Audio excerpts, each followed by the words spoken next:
నేను ఆశీర్వదించే దేవుడు ఎవరో తెలుసా? భూమిని ఆకాశాన్ని సృష్టించినటువంటి దేవుడు. అంటే సృష్టికర్త అయినటువంటి దేవుడే నిన్ను ఆశీర్వదించడానికి సియోనులో నుండి నిన్ను చూస్తున్నాడు. అర్థమవుతుందా? ఆయన నిన్ను ఆశీర్వదించడానికే పిలిచాడు, ఆయన నిన్ను స్థిరపరచడానికే పిలిచాడు, ఆయన నీ పట్ల గొప్ప కార్యాలు జరిగించి ఆయన నిన్ను బలపరిచే దేవుడిగా ఉన్నాడు, ఆయన లక్ష్యమొచ్చేవాడిగా ఉన్నాడు. ఇక్కడ ఏమంటున్నాడు? సియోనులో నుండి నేను నిన్ను ఆశీర్వదిస్తాను.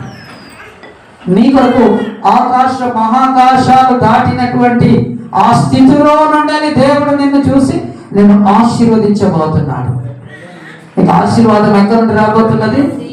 సియోనులో నుండి నీకు ఆశీర్వాదం ఉన్నది. నువ్వేం సాధారణమైనటువంటి వ్యక్తిగా ఉండడానికి వీలేదు. ఇప్పుడు కలుగుతున్న కొంచెం శ్రమని బాధని చూసి నువ్వు బాధపడవలసిన పని లేదు. సియోనులో నుండి నిన్ను ఆశీర్వదించడానికి భూమి ఆకాశాలను సృజించినటువంటి దేవుడే ఈ మాట నీతో పలుకుతున్నాడు. అందుకే ఈరోజు ప్రపంచం అంతా కూడా ఏ ఆనందంలో ఉన్నది? క్రిస్మస్ ఆనందంలో ఉన్నది. ఈ మాసాన్ని, డిసెంబర్ మాసాన్ని ఏమన్నారు? ఆనంద మాసం. ఏ మాసము అంటే ఈ నెలంతా కూడా ఒక సంతోషం. ఏంటిది? లోకరక్షకుడు పుట్టినటువంటి నెల కనుక ఈ నెలంతా చెప్పాలంటే యూదులు నవంబర్లో నుండి ఈ ఆనందాన్ని సెలబ్రేషన్ చేసుకుంటూ ఉన్నారు. ప్రపంచం అంతా కూడా క్రిస్మస్ ఆనందంలో నవంబర్ నుండి జనవరి వరకు సంతోషంతో గడిపే సమయం ఇది.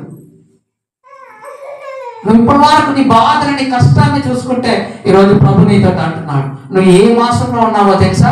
ఆనంద మాసంలో ఉన్నావు, సంతోష మాసంలో ఉన్నావు, సెలబ్రేషన్ చేసుకునే మాసంలో ఉన్నావు. కష్టాలు లేవని చెప్పట్లేదు, ఉన్నాయి, కానీ కొంచెం కాలమే.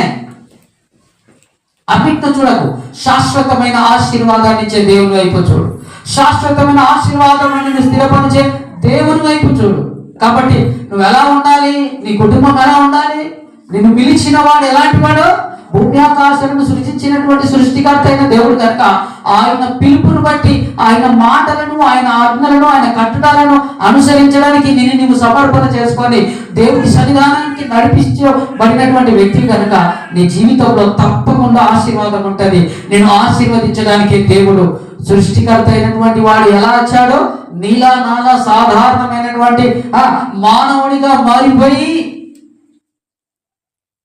మనని రక్షించడానికి లోకాలను సృజించిన దేవుడు లోక రక్షకుడిగా ఈ లోకానికి వచ్చి నీ పాపాన్ని, నీ శాపాన్ని అంత తొలగించి పరిశుద్ధమైన మార్గంలో, పవిత్రమైనటువంటి మార్గంలో, పరలోకంలో నిన్ను ఆయనతో పాటు సహవాసంలో స్థిరపరచడానికి ఈ లోకంలో నీ కొరకు జన్మించినటువంటి మాసంలో నువ్వు ఉన్నావు. ఆదాముతో పోగొట్టుకున్న సహవాసం తిరిగి మరలా తన అద్వితీయ కుమారుని లోకానికి పంపించి ప్రాణాన్ని పణంగా పెట్టి తన ప్రేమని వెల్లడిపరిచి నిన్ను మరలా ఆ నిత్య మహిమలో అదే సహవాసాన్ని కోరుకునే దేవుడిగా తన కుమారుని నీ కొరకు ఈ లోకానికి పంపించాడు. ఇంత గొప్ప మాసంలో ఉన్న నీవు ఎలా ఉండాలి? నీ కొరకు ఎవరు పుట్టాడు? రక్షకుడు పుట్టాడు. ఎవరు పుట్టాడు? రక్షకుడు పుట్టాడు. ప్రజలందరికీ కలగబోవు మహా ఆనందకరమైన శుభ వర్తమానం దూత ద్వారా ప్రకటన చేయబడ్డది. యేసు ప్రభు పుట్టడం దేనికంట? ఆనందాన్ని ఇవ్వడానికి, సంతోషాన్ని ఇవ్వడానికి, స్థిరపరచడానికి, ఆశీర్వదించడానికి, పాపాన్ని, శాపాన్ని తొలగించడం మాత్రమే కాదు, నిన్ను సియోనులో స్థిరపరిచే దేవుడిగా, ఆయన సహవాసానికి నడిపించేవాడిగా ఉన్నాడు. కాబట్టి నువ్వు ఎలా ఉండాలి?